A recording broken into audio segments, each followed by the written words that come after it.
लक्ष्य एकेडमी। मैं मधु अग्रवाल स्वागत करती हूँ आपका अपने यूट्यूब चैनल लक्ष्य एकेडमी पे। ठीक है, आज मैं तीसरा वीडियो लेकर आई हूँ PYQ का, जो प्रीवियस ईयर्स KVS में आया थे, प्रीवियस ईयर्स क्वेश्चंस के तीसरा वीडियो लेकर मैं आई हूँ। इससे पहले मैंने 2 वीडियो जो प्रीवियस ईयर्स के क्वेश्चन थे उसमें मैंने डील किया था। आज ये मेरा तीसरा है और मैं आज फर्दर 10 क्वेश्चंस का डिस्कशन करूंगी। ठीक है, तो उससे पहले अगर आप लोगों को लगता है कि आप लोगों का जो तैयारी है थोड़ा इनकम्प्लीट रह जा रहा है, आप लोगों की तैयारी में और थोड़ा बूम चाहिए, तो उसके लिए आप लोग हमारा जो लक्ष्य एकेडमी का ऐप है उसे डाउनलोड कर सकते हैं। लिंक जो है आपके डिस्क्रिप्शन में दिया हुआ है। अगर आपको कोई क्वेरी है तो आप हमारा इस कॉन्टैक्ट नंबर पे कॉल करके भी आप अपनी क्वेरीज को क्लियर कर सकते हैं। ठीक है, आपको जो इस कोर्स में प्रोवाइड किया जाएगा KVS PGT, जो इंग्लिश का हमारा जो कोर्स चल रहा है, इसकी प्री बुकिंग ऑलरेडी स्टार्ट हो चुकी है।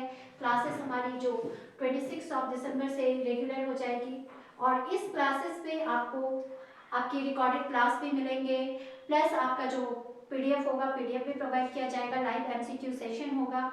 एंड सबसे बड़ी बात, जो आपका फीस है वो काफ़ी कम है, and not 15,000, only 2500, flat 84% of आपको मिल रहा है। ठीक है, यहाँ पे आपको इंग्लिश के साथ साथ जो आपका इंग्लिश का सब्जेक्ट है ओनली 100 मार्क्स का है, इसके साथ साथ आपको बाकी अदर सब्जेक्ट्स के लिए भी एक्सपर्ट्स का जो क्लासेस है वो भी मिलेगा, वो भी प्रोवाइड किया जाएगा। सिर्फ आपको इंग्लिश की तैयारी नहीं की जाएगी, अलग अलग टीचर्स के माध्यम से आपको general English, general Hindi, GS, reasoning, computer, teaching education, इन सारी की क्लासेस आपको प्रोवाइड की जाएगी। तो अगर आप जुड़ना चाहते हैं क्या, आप जुड़िए हमारे इस लक्ष्य एकेडमी से। ठीक है, ओके, अब देर ना करते हुए मैं आती हूँ, आज का सेशन स्टार्ट करती हूँ, जो कि है हमारा प्रीवियस ईयर्स KVS का जो क्वेश्चन पूछा गया है वो। Question number 1, which one of the following poets wrote the essay Naples, India and Mine?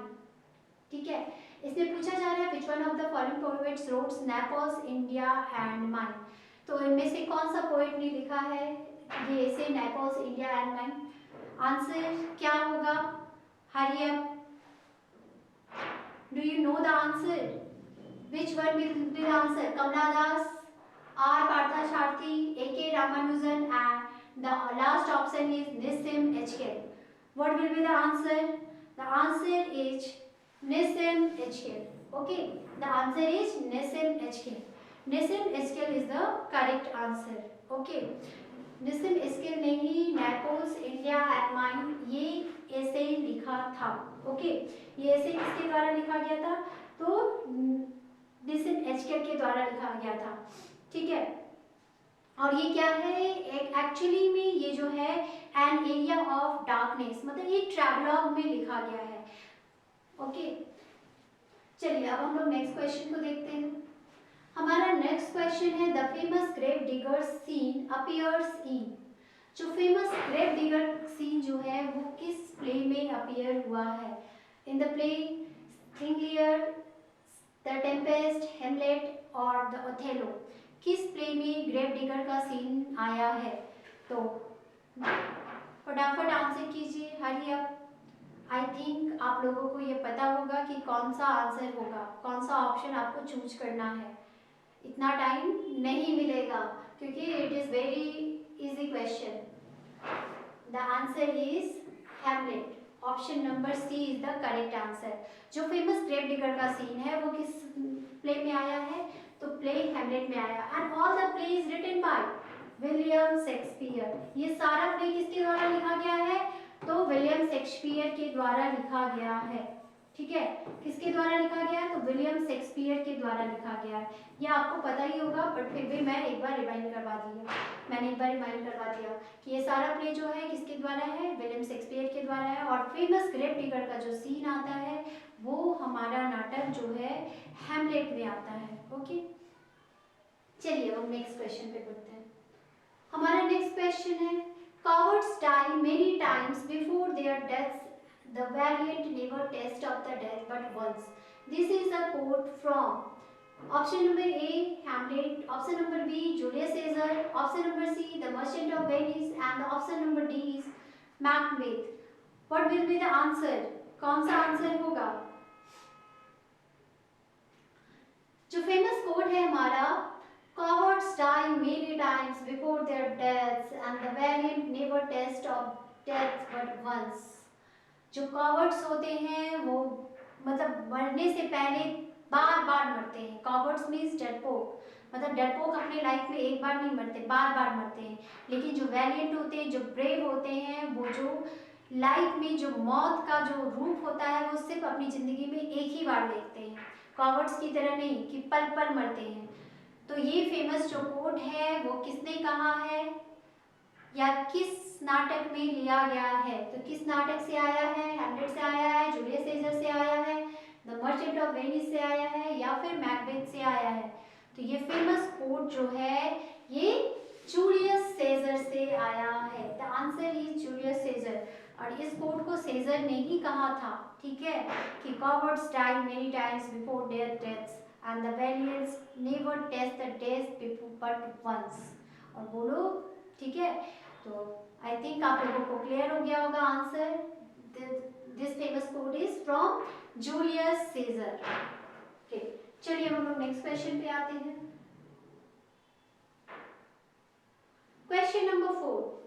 He is a Sahitya Academy Award winner and he loves to write for children. Who is he? Option number A R Narayan. यहाँ पे are K Narayan होना चाहिए, are Narayan नहीं. Answer आप लोग correct कर लीजिएगा. Are Narayan नहीं, are K Narayan. Okay, misprint है. Manohar Malgaonkar, third Ruskin Bond and D is Upamanyu Chatterjee. What will be the answer? R K Narayan, Manohar Malgaonkar, Ruskin Bond, Upamanyu Chatterjee. Hurry up, do fast. आप लोगों ने आंसर कर लिया होगा. अगर आप लोग सच में कैरियर्स की तैयारी कर रहे हैं और टीचर बनने का जुनून है तो इस सेशन को मिस ना कीजिए. क्या होगा आंसर? Yes, Ruskin bond. ठीक है. इस क्वेश्चन में हो सकता है बहुतों को कंफ्यूजन हो, ठीक है, बहुतों को कंफ्यूजन हो कि ऑप्शन नंबर ए होगा आर के नारायण. ठीक है, नहीं, आर के नारायण नहीं होगा, क्योंकि यहाँ पे देखा जाए तो थोड़ा क्वेश्चन को मतलब एग्जामिनर को ऑप्शन थोड़ा समझ के देना चाहिए था. एग्जामिनर ने यहाँ पे गलती कर दी ऑप्शन देने में, क्योंकि आर के नारायण भी जो है वो भी साहित्य अकेडमी अवार्ड विनर है and Ruskin Bond is also a Sahitya Akademi award winner. Okay, and both were the writers of children, मतलब दोनों ने चिल्ड्रन के लिए लिखा है. लेकिन यहाँ पे कॉमन दोनों में है ये बात है कि दोनों ही साहित्य अकेडमी अवार्ड विनर हैं एंड दोनों ने चिल्ड्रन के लिए बुक्स लिखे हैं. But Ruskin Bond has written more than 500 short stories and more than 64 books for children. ठीक है, तो रस्किन बॉन्ड ने आर के नारायण से काफी ज्यादा बुक्स लिखा है चिल्ड्रन के लिए. Therefore we go for the option number C, Ruskin bond. Ruskin bond is the correct answer. I think इसमें अब कोई कंफ्यूजन नहीं होगा इस आंसर में, तो आपका आंसर होगा रस्किन बॉन्ड. ओके, चलिए हम नेक्स्ट क्वेश्चन पे आते हैं. Most of Shakespeare's historical plays are based on Roman mythology, Greek mythology, Spanish chronicles, Holinshed's chronicles. जो शेक्सपियर की जो हिस्टोरिकल प्लेज हुआ करती थी वो किस पे बेस्ड थी? रोमन माइथोलॉजी से लिया गया था या ग्रीक माइथोलॉजी, स्पेनिश माइथोलॉजी और Holinshed's Chronicles? What will be the answer? Do fast. I think you have done your question. आप लोगों ने क्वेश्चन को सॉल्व कर लिया होगा, आंसर आप लोगों ने निकाल लिया होगा. तो what will be the answer? Yes, Roman mythology. ठीक है, उनका जो हिस्टोरिकल प्लेस हुआ करता था वो किससे लिया गया था? तो रोमन माइथोलॉजी पे बेस्ड था. तो हिस्टोरिकल प्लेस में कौन कौन से प्लेस आ जाते हैं? जैसे अभी मैंने जूलियस सीजर की बात की. जूलियस सीजर ये भी शेक्सपियर का जो है वो क्या है? हिस्टोरिकल प्ले है. Antony and Cleopatra, Antony and Cleopatra is also a historical play and based on Roman history, Roman mythology, and Coriolanus is also a Coriolanus. ठीक है, ये जो है ये क्या है, हिस्टोरिकल प्ले है और ये कहाँ से आया है, तो रोमन माइथोलॉजी से लिया गया है शेक्सपियर का। ठीक है, आई थिंक आप लोगों को क्लियर हो गया होगा। चलिए अब हम देखते हैं next question. Pity would be no more if we did not make somebody poor. Who wrote these words? Pity would be no more if we did not make somebody poor. Who wrote these words? Do fast. क्या होगा answer? Pity would be no more if we did not make somebody poor. Who wrote these words? William Wordsworth, William Blake, P.B. Shelley, or Lord Byron? Who has written these words?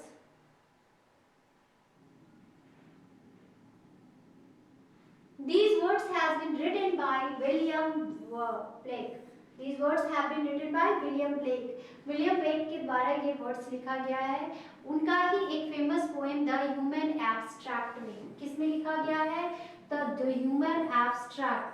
ठीक है, the human abstract ये उनका क्या था, एक poem था। ठीक है, ह्यूमन एब्स्ट्रैक्ट जो था वो क्या था, ये विलियम ब्लेक का एक फेमस पोएम था और इसी पोएम में उन्होंने ये फेमस लाइन लिखा है, pity would be no more if we did not make somebody poor. Okay, the human abstract.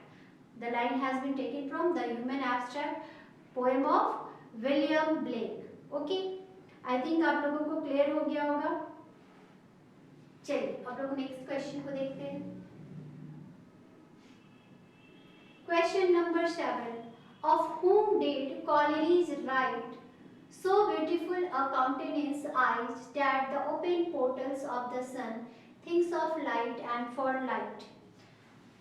किसके लिए कॉलरीज ने ये लिखा था? So beautiful a countenance eyes that the open portals of the sun thinks of light and for light. For William Wordsworth, for John Keats, for Lord Byron, for Dorothy Wordsworth. किसके लिए ST. Coleridge ने ये famous quote लिखा था? For whom? I hurry up. I hope आप लोगों का answer आ गया होगा। आप लोगों का आंसर देखिए, आप लोगों का करेक्ट है या रॉन्ग है। तो किसके लिए लिखा था? तो option number see the correct answer.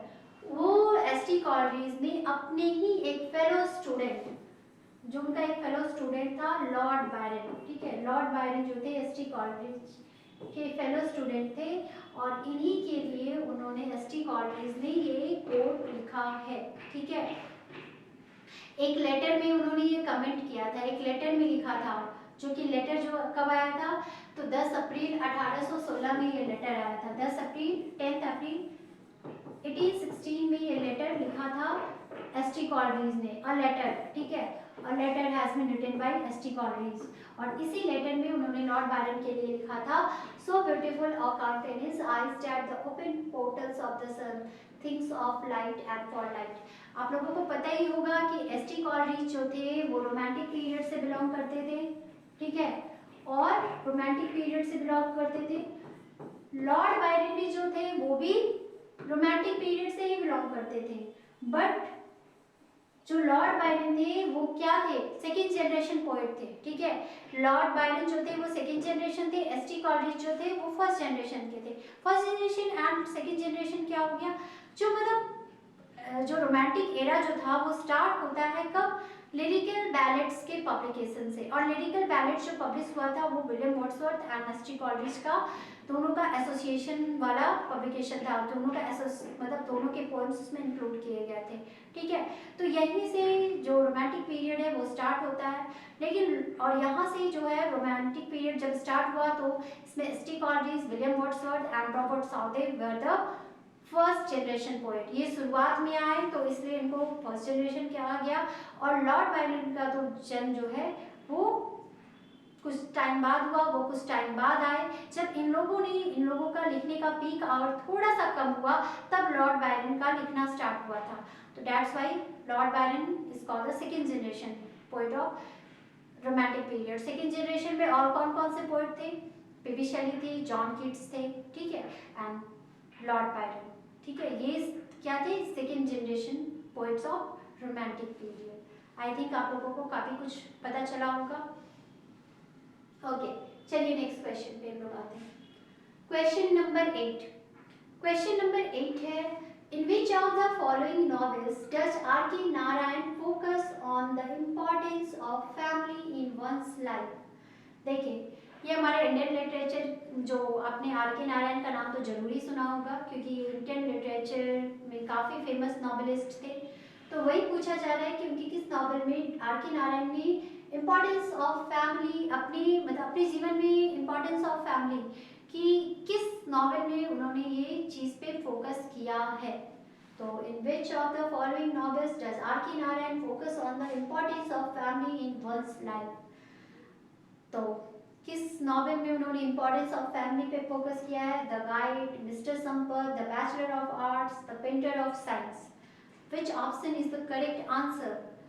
Too fast, I think आप लोगों ने जितना देर मैं बोल रही हूँ उतना देर में आप लोगों ने आंसर कर लिया होगा क्योंकि आप लोग ज़्यादा अवेयर हैं मुझसे, तो मुझसे ज़्यादा अवेयर है इसलिए आप लोगों ने आंसर कर लिया होगा। और आप लोगों का आंसर क्या आया जरा टैली कीजिए, वही आया या नहीं?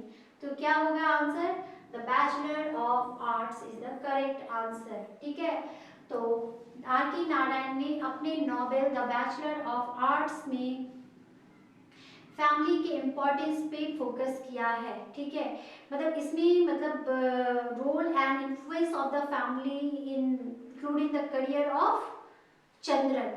तो इसमें जो मेन कैरेक्टर है, प्रोटैगनिस्ट कौन है? चंद्रन। और चंद्रन के लाइफ में जो इम्पोर्टेंस ऑफ फैमिली है, कैसे उसके जो उसकी फैमिली है उसका लाइफ उसका करियर बनाने में उसका मोल्ड करती है, कैसे उसका हेल्प करती है, इसी चीज़ पे फोकस किया गया है। तो यहाँ पे क्या होगा? The bachelor of arts.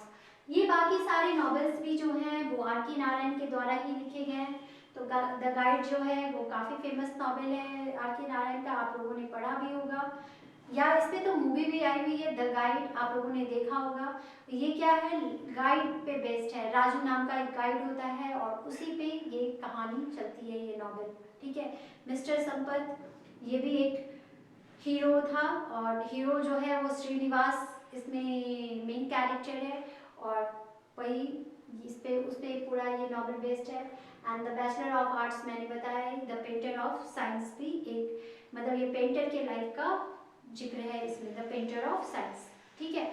तो आप लोगों को सारा नॉवेल जो है वो आर के नारायण के द्वारा ही लिखा गया, लेकिन आर के नारायण ने जो इम्पोर्टेंस ऑफ फैमिली है इस नॉवेल में दिखाया है द बैचलर ऑफ आर्ट्स में, ओके। चलिए नेक्स्ट क्वेश्चन है हमारा question number 9। Of which British poet did the French Henri Hippolyte say the following: ... He is so great and so English that from him alone shall we learn more truth of his country. एक French writer हिपोलाइट टेने ने, यहाँ पे writer होना चाहिए, French writer हिपोलाइट ten ने किसके लिए ये लाइन लिखा था? He is so great and so English that from him alone shall we learn more truth of his country. किसके लिए? फ्रेंच जो क्रिटिक हैं, फ्रेंच क्रिटिक हिपोलाइट टेन ने ये लाइन लिखी थी, ठीक है। किसके लिए ये लाइन लिखा गया था? He is so great and so English that from him alone shall we learn more truth of his country. William Wordsworth, Lord Byron, S.T. Coleridge or P.B. Shelley. What will be the answer? Yes, the answer is Lord Byron. Option number B, ठीक है। Option number B, तो B option number B है क्या? Lord Byron के लिए critic, French critic थे हिपोलाइट ten, ठीक है। हिपोलाइट टेन जो थे एक फ्रेंच क्रिटिक थे और उन्होंने एक बुक लिखा था in history of English literature, ठीक है, इन हिस्ट्री ऑफ